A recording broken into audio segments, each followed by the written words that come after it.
Numerous reports indicate that manufacturing has emerged as the favorite target of ransomware groups and hackers.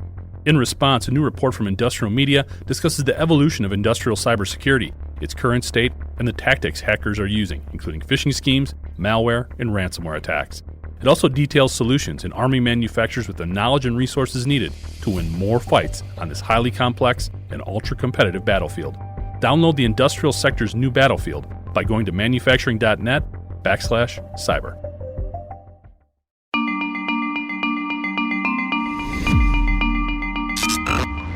Hi, I'm Jeff Ranke, Editorial Director of Manufacturing.net and Manufacturing Business Technology. Welcome to Security Breach.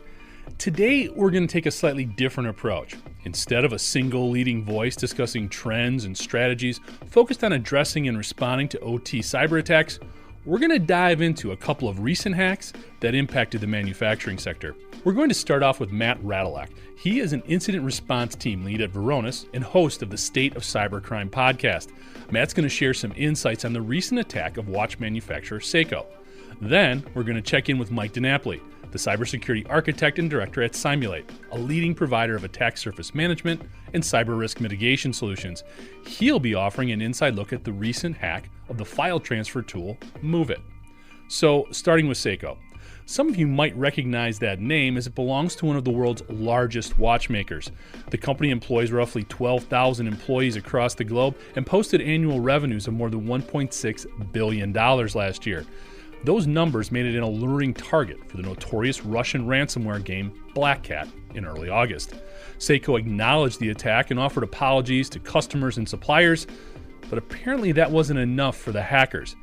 Black Cat responded by mocking Seiko's IT security on the dark web and posting examples of their score, including employee data and several pieces of confidential intellectual property related to new products and production plans. It's also been reported that the Black Cat Group may have purchased access to Seiko from an initial access broker, adding to the evolving complexity of the Black Hat community.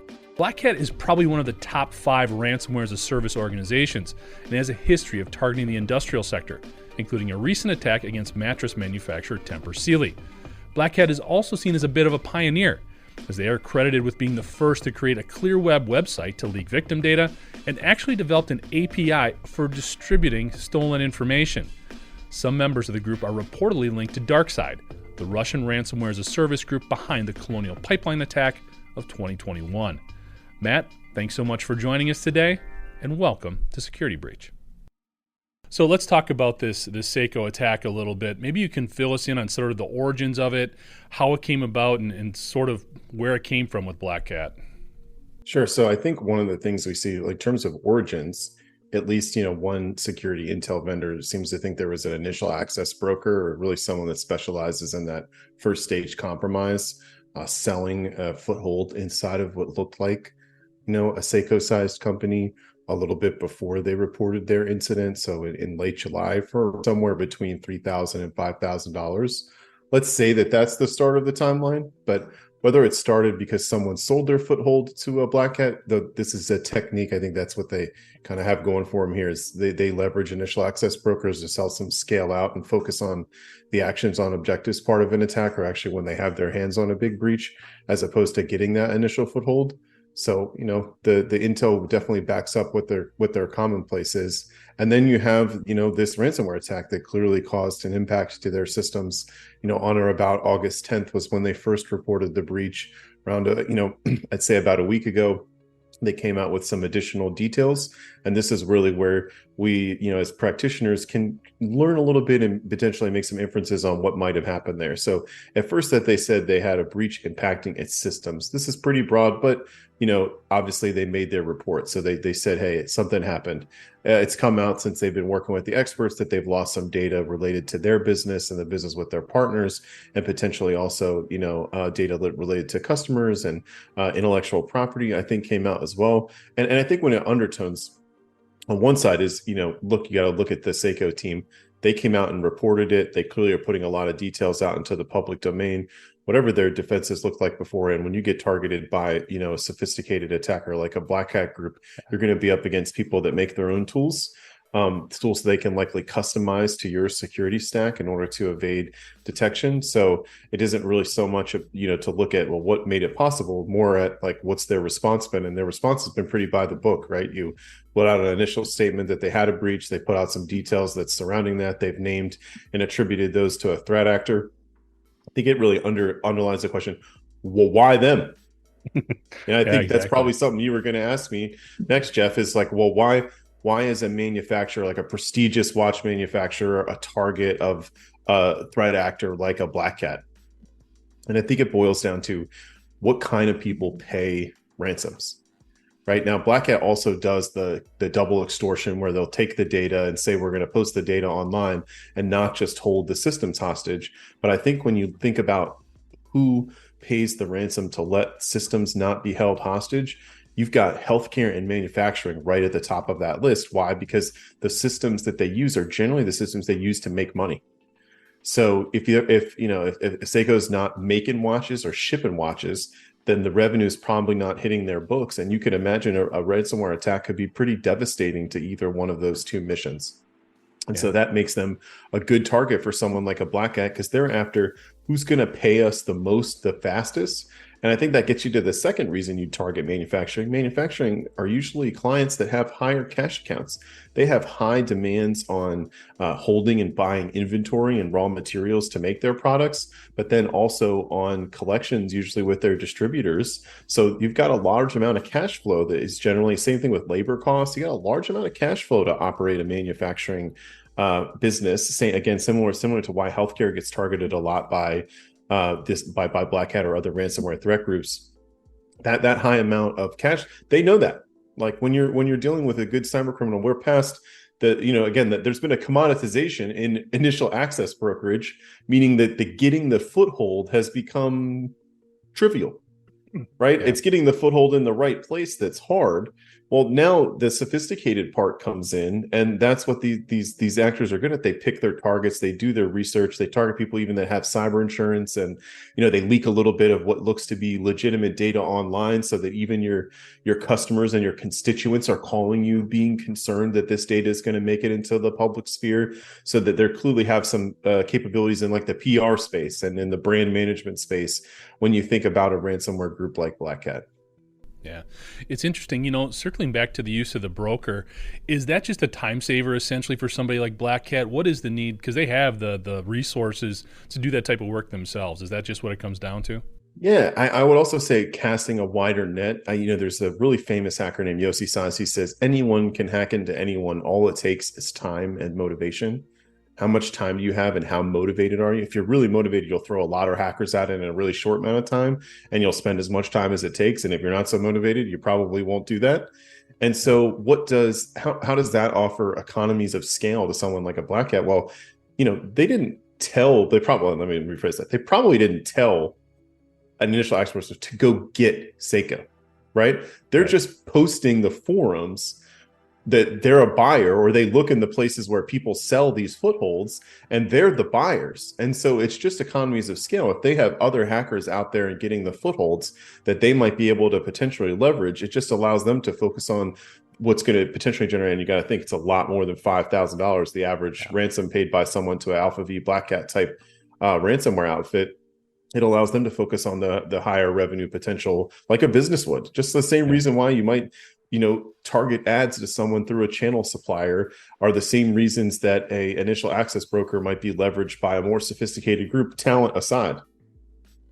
No, that's a great analogy. I like that. So what have you seen, Matt? What's been the fallout here from the attack? Is this still sort of a developing story, or what have we seen come out of it?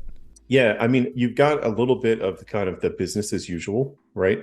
Yeah. And I think that's just the world we live in now. Like cybercrime has become an everyday household impacting term. Where every time you pick up a newspaper or go on a website, you hear about another organization that has suffered a data breach. I think and even from someone like like a Black Hat or Alpha Beta, or even more of these like nation state actors that we see in other incidents.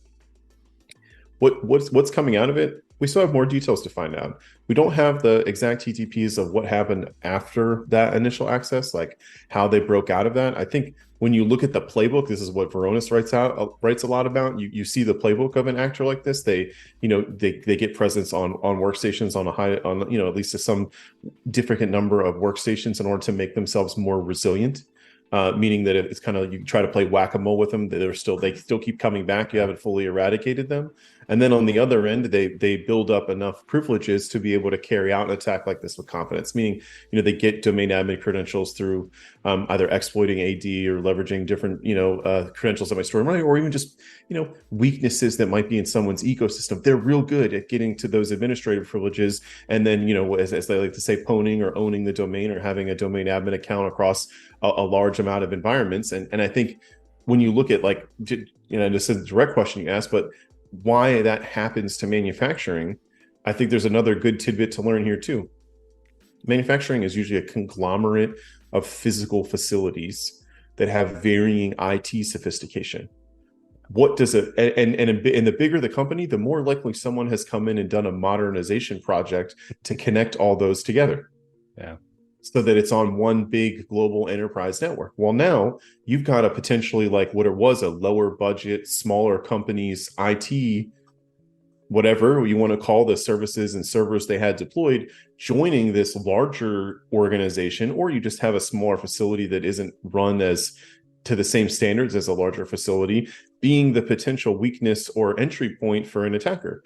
And I think that's what's hard about being a manufacturer, is the attackers, after what you and your organization, your big brand, is worth, the entry point might be some small facility that has a very negligible impact on your bottom line, but the interconnectivity is what drives the ability for these attacks to be successful.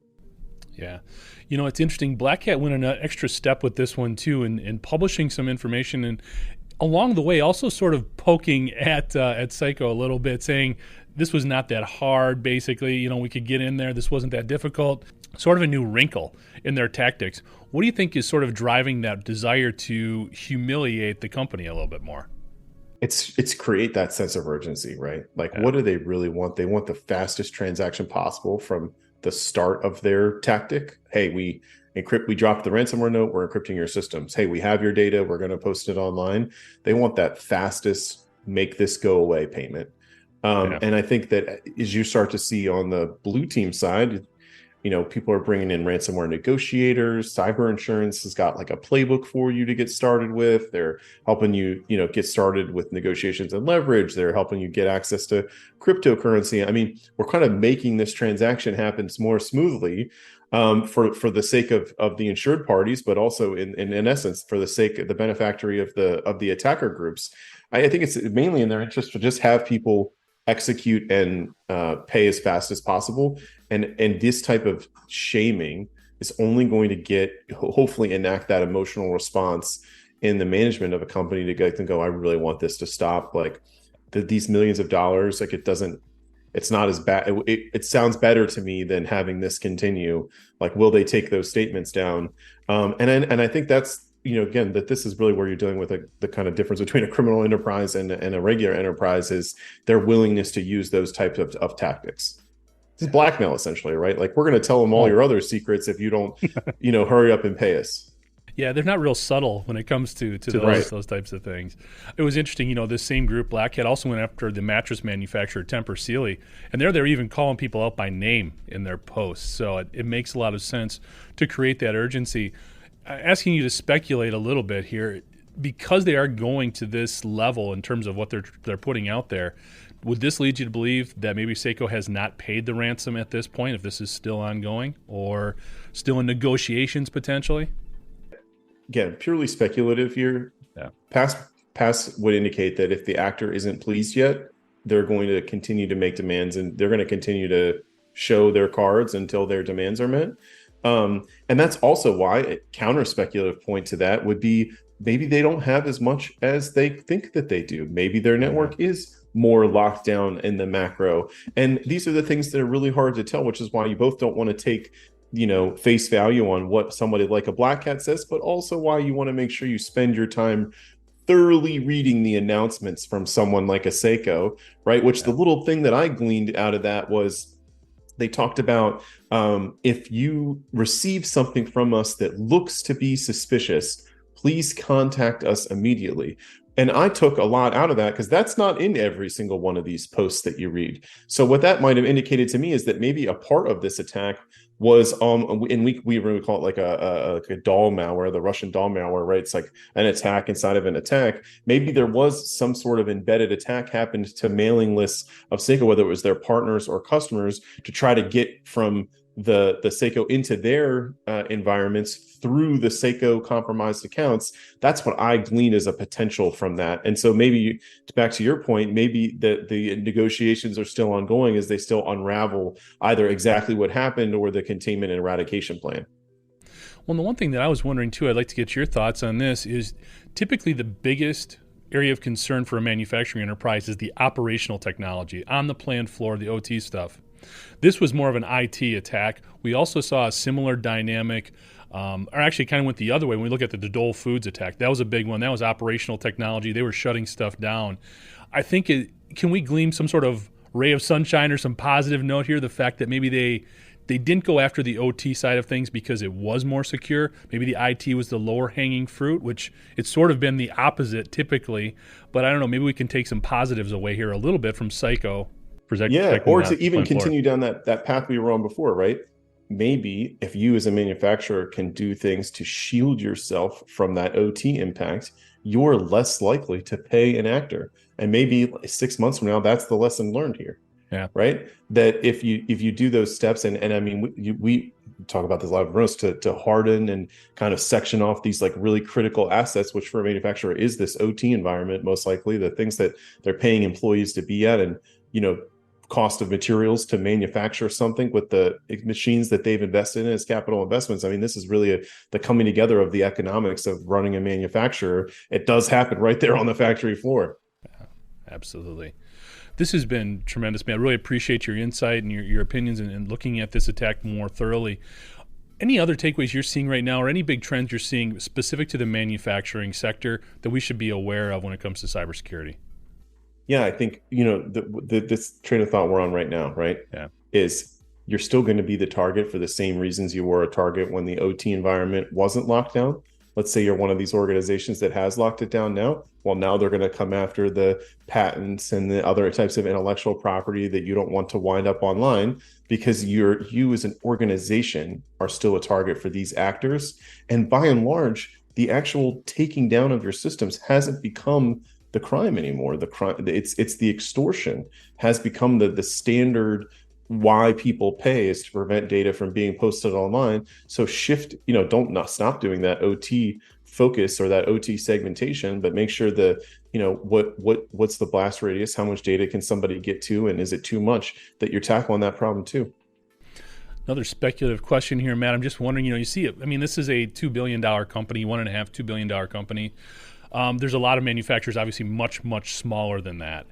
Do you think when you see how Seiko has sort of reacted to this, you see how some other players have kind of been reticent to make the payment and meet the ransomware demands, do you think that makes smaller manufacturers just a much better target then potentially? Yes, for speed of transaction, no for big paydays. Yeah, right. Small manufacturer, $1 million, it's over, right? Yeah. Like, there's not $1 million to give to a black cat, even with an insurance policy.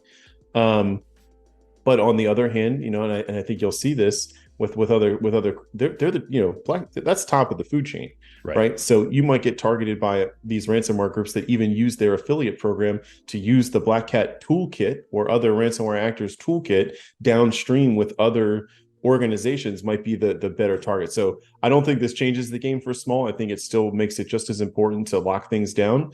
But maybe not, again, if I was doing their threat assessment, maybe I wouldn't put Black Hat at the top.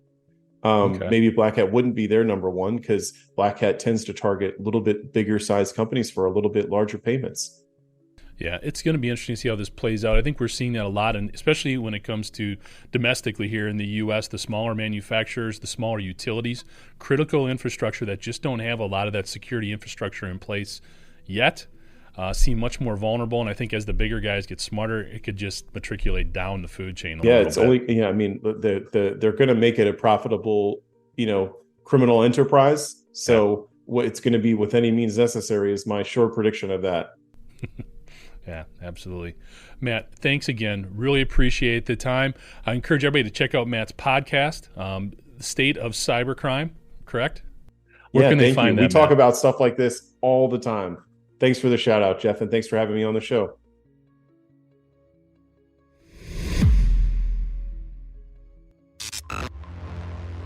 One of the most recent, widespread, and hardest hitting cyber attacks is the MOVEit exploit spearheaded by the ransomware gang Clop. Although the attack was not specific to the manufacturing sector or exclusively targeting the OT environment, the zero-day vulnerabilities associated with this file transfer tool impacted a number of global manufacturers, including Shell, Schneider Electric, Siemens Energy, Emerson, Fanuc, Bristol-Myers Squibb, TTI, and Honeywell. Essentially, Clop was able to infiltrate MOVEit files and inject commands that allowed the hackers to access databases and steal a plethora of personal and operational data from over 300 companies. Clop gave its victims approximately 3 weeks to respond to ransom demands before it began publishing some of the stolen data in an effort to place additional pressures on the companies it was attempting to extort.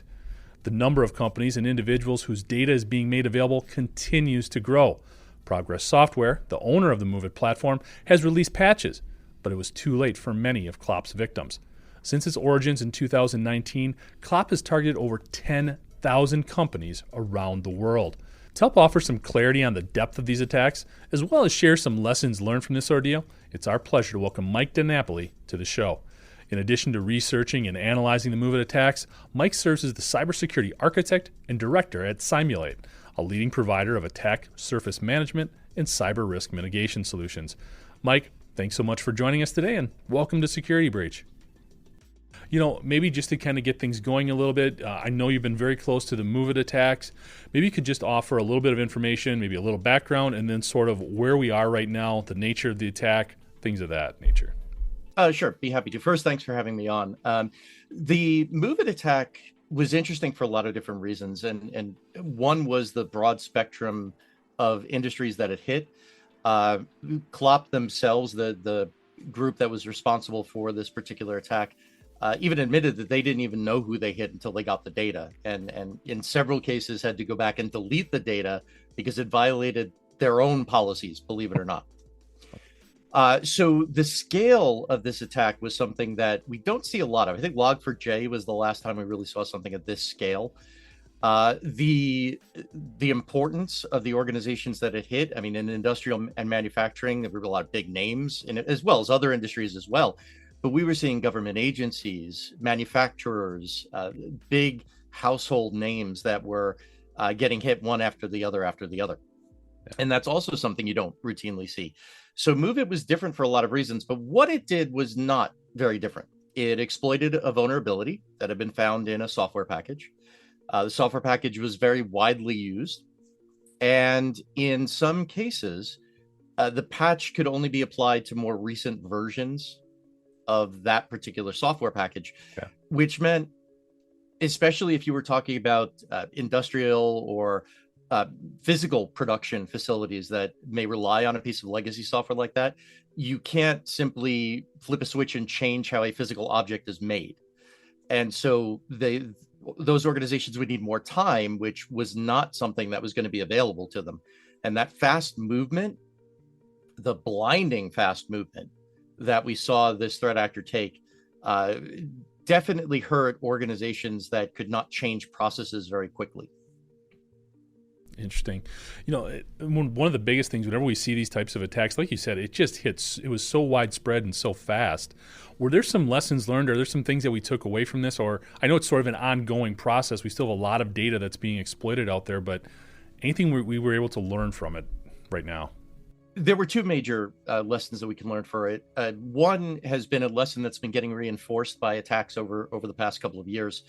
The first lesson, though, is that threat actors are moving faster than they have in the past. And so we don't have the usual 30 to 60 or 90 days to correct for a visible or highly visible exploitation of a vulnerability. It was 1 week between the initial announcement of the exploit being discovered and when the BBC and several UK organizations, including in the industrial sector, got hit. And then it was only one more week before we saw the same thing happen over in the US. And that 2-week window is much shorter than we traditionally had to deal with patching a vulnerability like this. So scheduling for priority vulnerabilities is going to have to change. That's one lesson that we've taken away from this. The second lesson is influencing that change. And it's something that has been slowly getting reinforced ever since Proxy Not Shell and Print Nightmare, where in a lot of cases, it's not necessarily a technology issue. The patches were understood, they were available, upgrade paths were available, but IT organizations often have trouble getting budget, getting processes changed, getting executive buy-in to make either of those other two things happen in a timely fashion, because technology has always been seen as different than the rest of the business. And this is especially true in more traditional businesses like you would see in manufacturing, where IT is something that is supporting the business, but it is not part of the business in the same way that sales or the shop floor would be. Yeah. And so one of the takeaways is that we really do have to start melding together the IT infrastructure people and the senior leadership on the business side. Otherwise, what we run into is it takes 3 to 4 months to get something upgraded or patched, if at all. There's still a lot of Exchange 2010 servers out there. If we look at the previous big one, Proxy Shell and Proxy Not Shell. And that means that somebody has to be cheerleading, for lack of a better term, or spearheading that process from the business side. And that's what we're beginning to see happen now that we have the second big upgrade or you're going to get hit kind of attack in as many years. Yeah. A lot I'd love to jump in there. I like how you're talking. We've talked about breaking down these business silos for a long time on the show, so I'm glad you brought that up.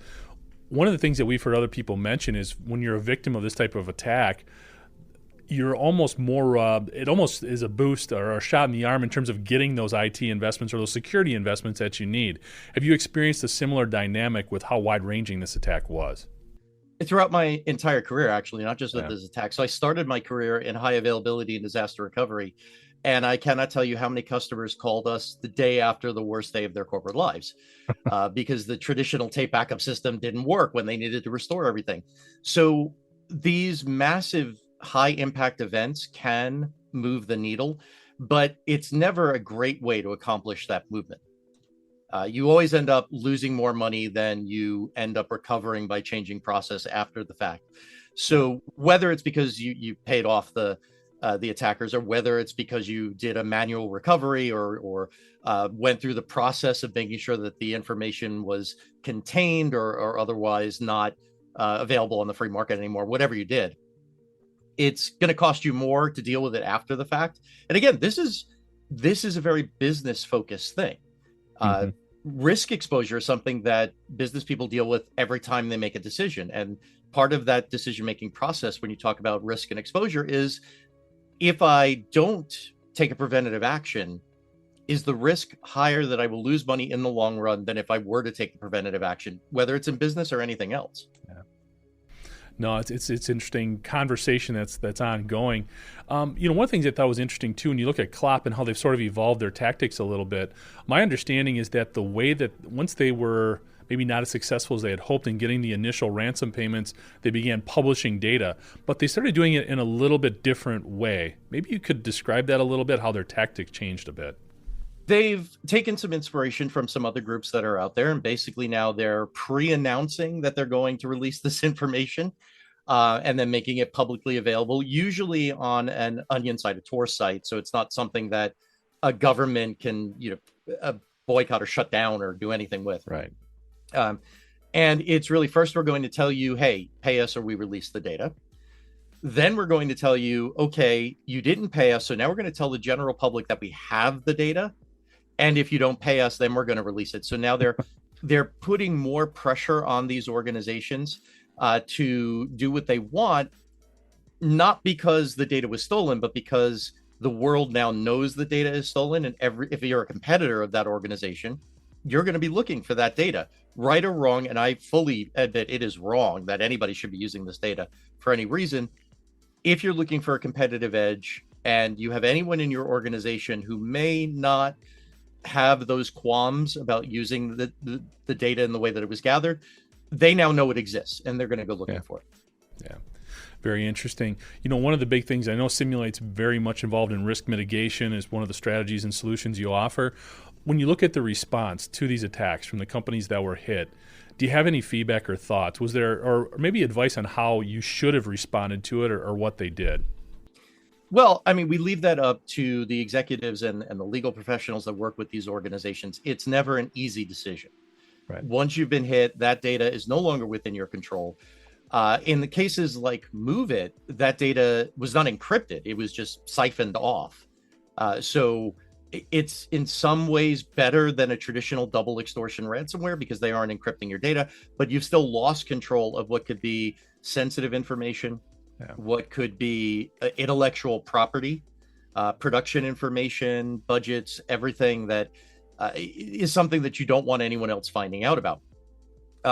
So it's not a decision that we here at Simulate can make. What we could do is allow organizations before this occurs or after it occurs to keep it from happening again, be able to run the same techniques safely in their production environments so that they can determine whether or not they are either are susceptible to it or are still susceptible to those techniques. And that's key. No matter how you deal with the ransom request itself, which let's call it what it is. In this case, it's outright extortion. Yeah, absolutely. It's pure extortion. They didn't even encrypt the data. So it's not like you're ransoming to get anything back. They're saying, pay us and we'll delete it is what happened here. Yeah. The techniques that they use to do it are known and they can be evaluated for, assessed for. Okay. It's something that traditionally has taken something like a professional red team or an external team. Simulate definitely makes that easier, brings it within the reach of organizations at all different levels of skill sets and maturity in terms of cybersecurity. So it is something that organizations can prepare for, because if another group uses very similar techniques, maybe a different exploit to get the ball rolling, but then uses the same techniques after that, you can at least know whether your controls are up to the challenge of blocking that activity or alerting on that activity. But what a company does when they are hit is really a discussion between them, their counsel, and their insurers, because every company is going to have a different set of items and objects they look at to make that decision. Understood. The other thing that was interesting is I believe it's Progress is the name of the company behind MoveIt, the provider of that software. They actually did come out with some patches relatively quickly after they found out about the vulnerability, but a lot of those patches were not implemented in a timely fashion to really help those companies. What are your thoughts there? What was the delay there? Was it some of the silos you were talking about before? Is it just other internal processes that can get in the way, or why wouldn't those patches be applied more quickly? So there were three major areas where we saw that. Some apply to different industries differently. The first one is that it was tied to a critical business process. The sales organization could not process purchase orders unless the customer could send the purchase order through the MoveIt file transfer platform. So if we took that offline for any amount of time, we were going to stop business for that amount of time. The second is that they were on an older version of the MoveIt software, which Progress had said can't be patched. You have to upgrade. Now we've got business process and budget coming into play. And the third was we've seen this with many other things. It remains to be seen whether it was true for MoveIt, but we've certainly seen it with other platforms. There may be critical business processes that aren't tied just to MoveIt, but tied to something that is in that specific version of MoveIt. It is necessary, take manufacturing. They may have custom applications that are driving production facilities that rely on getting data from the MoveIt system in a very specific way. You upgrade that system and you could break all of those custom applications. And we've seen that with Exchange Server. We've seen it with web services when Log4j came out, right? So those are the three major things. They all revolve around the same idea of business and tech are not on the same page, because if they were, business would see that the alarming amount of risk that the company was being exposed to would justify saying we need a stopgap method so that we could take this offline until we can upgrade it and patch it and get it back to normal. Yeah. No, interesting dynamics there. How everything does play together, just not in the way we want it to and not working together from a security perspective. I mean, some of these businesses have been around for 30, 40, 60, 80, 100 years. Yeah. In many cases, these are production systems that the hardware itself, the physical components themselves, are 30 or 40 years old. Any kind of changes you need to make in those systems are momentous. Yeah. They take a lot of time, energy, and money. And so it's often something that can't change on a dime. And so we need to look at, can we use compensating controls to defend against this? Can we find another method to temporarily, maybe we could stopgap by rigging up an FTP service to use for the next week while we figure this out. But that requires buy-in from the people who are actually managing those processes that are being impacted by the corrective action. No, it's interesting. You know, I know one of the things that Simulate also gets into is the growing attack surface. In the industrial sector, this just continues to become a bigger and bigger issue as we implement more automation and more technology.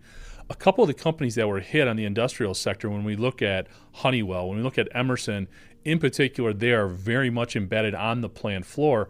So if you're looking at a situation where payments couldn't be paid and you have operators using as-a-service type of setups in terms of improving the functionality that's going on the plant floor, it just starts impacting a growing number of companies and individuals beyond just the initial attack. Matt and Mike, thanks so much for joining us today. If there's another exploit that you'd like us to take a deeper dive on, please drop me a note at jeff@ien.com. Thanks so much for joining us today. And to catch up on past episodes, you can go to manufacturing.net, ien.com, or mbtmag.com. You can also check Security Breach out wherever you get your podcasts, including Apple, Amazon, and Overcast. For Matt Radulak and Mike DiNapoli, I'm Jeff Ranke, and this is Security Breach.